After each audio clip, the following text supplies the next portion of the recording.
What is up, guys? You got NotTheWorst here, bringing another Black Desert online video, and today we're taking a look at the updates that came to the Global Labs just today. So there's quite a few things going on. There are a few class tweaks with some skills as well, so we'll timestamp those for you if you're trying to see particular, or you just don't want to go through every single one of the class skills since it's pretty different what's going on for each one. But let's jump into the other things before we do the classes last. First up, we have this new awakening weapon, sort of. It's called the Elvia Awakening Weapon and Skills. So how this works, a power of 3 ancient spirits can be obtained from monsters in the area Elvia, which is on Hodum, the new Hodum servers that are on. It's discovered. 3 ancient spirits are the former masters of Elvia, the realm of Hodum. Voltara, Okia, and Nark, who assisted Sylvia, disappeared together when Sylvia was expelled from Elvia. Responding to the power of adventurers, they began to reappear. If you catch these monsters in the Hodum area, Voltara, Okiara, and young Nark will appear, and you can receive energy of fire, water, and lightning from them. This ancient spirit's energy is instantly embodied as a weapon and can be used immediately when acquired. The weapon is an awakening weapon. Elvia awakening weapons have strong basic attack power and are particularly effective against monsters encroached by Hodum. The Elvia Awakening weapon will expire 1 hour after it's acquired, so it must be used within this time. Maximum durability is 10, and it cannot be repaired. Elvia-only skills have been added to all characters and can only be used while wearing the Elvia Awakening weapon. So we get some figures here, and then these are skills. Obviously, they're not translated, so you can use maybe a translator app off your phone to kind of break those down, but you get at least a little picture idea of the different types that it has in it, since it mentioned fire, water, and lightning subtypes for it. So it looks like just kind of an item to drop that I assume is going to absolutely melt creatures on the Hodum server with this bonus damage. Otherwise, it seems like it'd be a nuisance. So at any rate, that's what we're looking at. We'll see how that pans out as we get closer to getting even the Hodum servers released on the live labs. Old Moon Grand Prix now has some more tweaks coming to it. If you take the Grand Prix running certificate to Gula, the stable keeper at Stonetail Ranch, Gula will recognize your experience running the Grand Prix and provide you training experience. You can achieve the beginner at level 6 75% by exchanging the trainer XP once, based on the trainer beginning level 1, just to give you an idea of how that scales as well. Some red battlefield changes. Ability to change equipment while fighting in the red battlefield has been added. However, after entering the red battlefield, the equipment cannot be replaced with a value higher than the sum of the attack and defense values of the originally equipped gear. Kind of a weird subset to have on that. I think maybe it's smarter to just go ahead and let you be able to equipment swap without that caveat to it, but what do I know? Hunting changes. When hunting monsters, grass rhino, Ebon wolf, or Ebon lion appearing in the Odalita area, the hunting experience that can be obtained has been increased. Automatic mount skill improvements. Automatic skill use function during the automatic movement of horses has been changed to be visible only when the character's training level is at least artisan level 1, so it will no longer show up if you're not at that, kind of misleading you that you could actually use it if you aren't artisan 1, which it is that way currently on live servers right now. Other changes, some items, duration of the item for Elixir of the Fallen Iron Armor has been corrected to 8 minutes to match the actual effect. Probability of appearance for the next world boss for Nightmare Zarka and Stormbringer Karanda were both increased. Bug with Bloodstained Nuver, if moving around too often, was improved. The drop rate on certain coin items around Abandoned Iron Mine, Rogue Den, Marnie's Lair, Helm's Garrison, and Elric Temple and Soldier's Grave were increased as well. Hodum monsters have been modified to appear partially for the improvement of the Serendia hunting ground encroached on Hodum. Now we get into the class changes, and before it goes into the subset, we've got some changes to all classes. Bug of walking in the sea when connected with specific characters has been corrected. All characters have been changed to have a separate cooldown time of 30 minutes when using their 200% Black Spirit Rage skill. If you receive the Witch, Wizard Protection Area or Valkyrie's Elion's Protection skill buff, an effect for 1 minute is additionally applied. While this 1 minute effect lasts, the Protective Area skills buff cannot be applied again. And those Witch and Wizard's Area Protection, Valkyrie's Elion's Protection, and Mystic's Infinite Fortitude have the effect of increasing defense by 999, changed to a 40% increase to damage reduction rate. To help new adventurers adapt to Black Desert combat a little easier, features have been added to help determine the degree of movement and distance. Now, when fighting, the position of the nearest monster is displayed in a direction, and when the distance of the monster is within a certain distance, which is 6 meters, a function's been added that will allow you to attack by moving towards the monster instead of attacking in place when using your basic attack. When you use a skill that moves and attacks at the same time, a function's added to automatically move you towards the nearest monster if they're within that 6 meters. That's been added in. Features provided as an option and is automatically turned on only for new adventures. Existing adventures are going to have this turned off by default. So the idea is here just to get players maybe coming from different MMOs used to how the targeting kind of works in this game. So now for class changes. First up, we've got Warrior. Counter slash skills, pre-attack movement, and speed during attack have been increased. Some attack effects of counter slash have been changed as follows. It was before float when one hit was successful. That is still the case, but it applies only to monsters, and it has forward guard now. We've got the cooldown of counter slash changed from 7 to 13 seconds. Damage was increased on it as well. Attack speed of dusk slash skills has been increased, and the attack range of 2 hits has been increased. Dusk slash skill has been changed to enable connection with head chase and forward slash as well. Sork, Shadow Wave, and Shadow Hellfire skills have been changed to enable connection to the Night Crow skill, and the motion speed before the attack of the Shadow Wave skill has been increased. Rangers got attack speed of the Wind Explosion Shot 2 hits increased. Backwards movement distance been increased during the second hit of Wind Explosion Shot.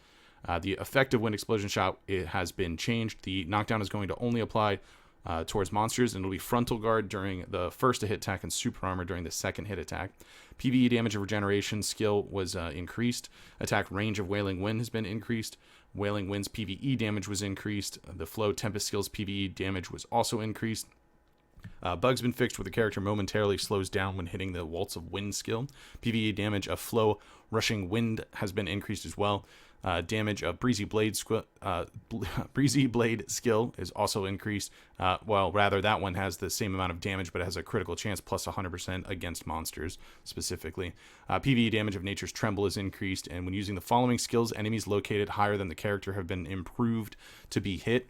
That's Prime Descending Current and the Black Spirit Prime on that. And then a note, however, improvements related to elevation differences are not applied to the Black Desert Research Center if you're playing on Global Labs due to the structure, and will be applied to the official servers only.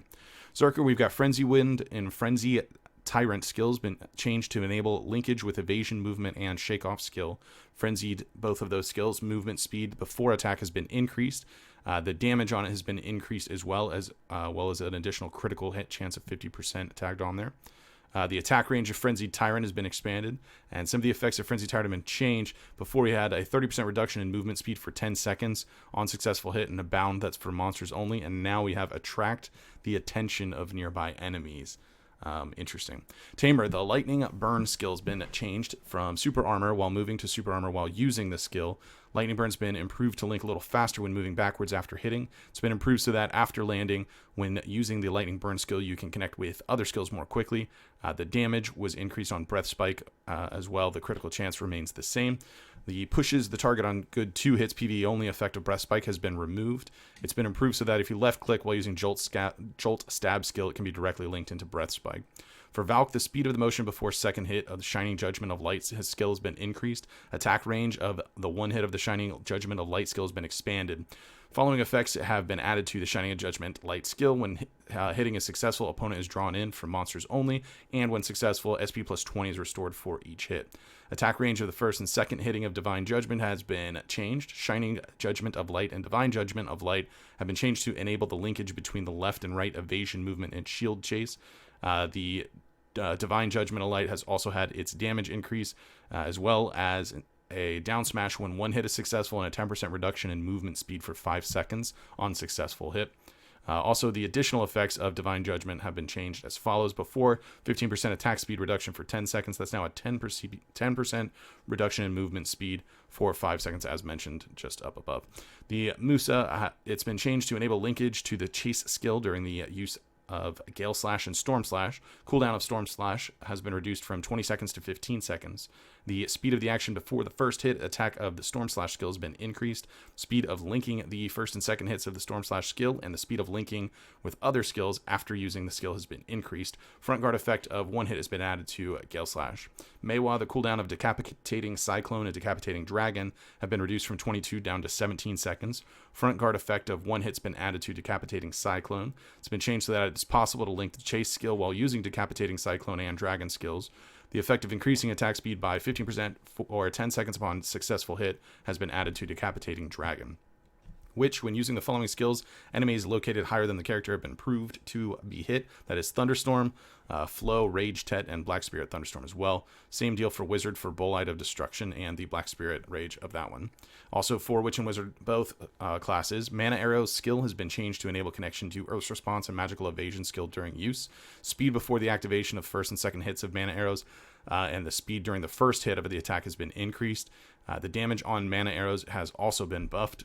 For Kuno, we've got cooldown of Ninjutsu. Ankle Cutter has been reduced from 30 seconds down to 22. The effect of reducing all defense by 15 to 10 seconds has been added when Ankle Cutter skills succeed. For Ninja, after using Ghost Slash and Ghost Claw skills, the speed of linking the Ghost Step skill has been increased. Cooldown of Ghost Claw skill has been reduced from 20 seconds down to 15. The effect of the 10% increase in attack speed for 10 seconds when using has been added to Ghost Claw skill. DK, we have the speed of linking to the skill Dusk increased while using Slanted Slash skill. Some of the effects of the Slanted Slash skill have been changed. Previously a knockdown on successful one hit, now a floating on success of additional hits. Forward movement distance of the additional hit of Slanted Slash skill has been increased, and when using the following skills, enemies located up higher than the character have been improved to be hit. This is for the Black Spirit Obsidian Ashes. Striker, bound effect of explosive jolt's been changed to apply only to monsters, and a super armor effect has been added while using the skill. It's been improved so that the use of explosive jolt skill can be better linked to Roaring Tiger, Rampaging Predator, and the prime version of that as well. Speed of activation of explosive jolt skill, 2 hits has been increased. Forward pushing effect of the Wolf's explosive fang skill has been removed, and the damage to it has been increased. Attack method of Wolf's Explosive Fang skill has been changed so that the same amount of damage is applied regardless of distance. It's been improved so that it can be linked to the Hidden Claw skill while using Wolf's Explosive Fangs, and it has been added to evade backwards when pressing the S key while using the Wolf's Explosive Fang. Mystic Super Armor effect has been added to the Trashing Wolf skill. Movement speed before attacking attack of Trashing Wolf has been increased, and the movement distance has been increased. The attack of the Trashing Wolf skill has been changed. Use of Raging Wolf has been changed to enable linkage with Silent Step and Flash Step skills. Attack increase plus 20% for 10 seconds when using the skill. Effect has been added to Raging Wolf. For Lon, the cooldown of Blade of Souls and Sacred Dance of Soul skill has been reduced from 22 down to 17 seconds. Damage on that skill was increased as well, not on that first hit, but on the second hit, so we have some improved damage and number of hits there as well. It's been changed so that it's possible to link with the Phantom Dance skill while using Blade of Souls. Blade of Souls has been changed so that the linkage to 2 hits is activated immediately when 1 hit is successful. Speed of the movement before the first strike attack and the movement distance before the second strike of attack of Blade of Souls has been increased. A 100% critical strike probability effect's been added to Blade of Souls as well. Archer, the attack, action, and damage amount of Earth's Judgment skill has been changed as follows. We can see previously we had the 1 hit at 1031, max 5 hits, and then the 2 hits, 1031, max 5 hits. It's now a 1031 times 2 with a max of 5 hits. Distance to move to the rear before the attack of Earth's Judgment skill has been increased. And then the other change to Earth's Judgment, we had knockback on successful hit, down attack forward. It's now knockback on successful hit only in PvE, and a forward guard skill while using that. Speed of the movement during the first and second hits of Nature Shattering Arrow has been increased. It's been changed to enable linkage with Evasion, Movement, Glide, and Zephyr Leap while using Earth's Judgment and Nature Shattering Arrow. It's been improved so that enemies located higher than the character are also hit when using the Arrow Explosion skill. For Shy, it's still here. We have Now skill. Cooldown's been reduced from 15 seconds to 12 seconds, and the Now skill has been changed to obtain 3 Florin Leaves when using the skill. Guardian, the Sturdy Smite skill has been improved to allow for quick turn during the first move. When moving and colliding with an enemy, Sturdy Smite attack has been changed to trigger immediately. Left click while moving has been changed to trigger the Sturdy Smite attack immediately. When jumping, it's been changed to trigger Sturdy Smite attack immediately. Also, the effect of all defense reduction 20 for 10 seconds upon successful hit of the Sturdy Smite has been changed to 10 effect on melee defense for 10 seconds upon the successful hit. Then a bug fix on Black Blood Circle. For Hash, cooldown of Sand Tornado has been reduced from 35 to 30 seconds. Stamina required to use Sand Tornado skill has been reduced from 300 to 250. And the damage amount of the Sand Tornado has been increased as well, within a couple of hits added to that as well. So that is it for the Global Lab. A lot of stuff going on, some very interesting stuff with this Elvia. Again, like I said, we'll have to kind of see how that fleshes out as it's on the Global Labs a little longer and we get closer to the release of those onto the main servers. I've seen just continuous increase of the spawns of Nightmare and Stormbringer. Zarka Nuver as well was increased not too long ago after he initially was launched as well. I see they're attempting things with PA issues that were complained about by quite a lot of people, so they're at least making some strides in some sort of direction to at least try things out. But let me know what you guys think about it in the comments below. If you did enjoy the video, be sure to like it. If you're new to the channel, be sure to subscribe so you get notifications when new videos go live. And if you'd like to catch me playing live, there's a link to the Twitch page in the description. You can head on over there and drop a follow so you get notifications for that as well. With that said, that's going to be it for this video. I want to thank everybody for watching, and I will see you next time.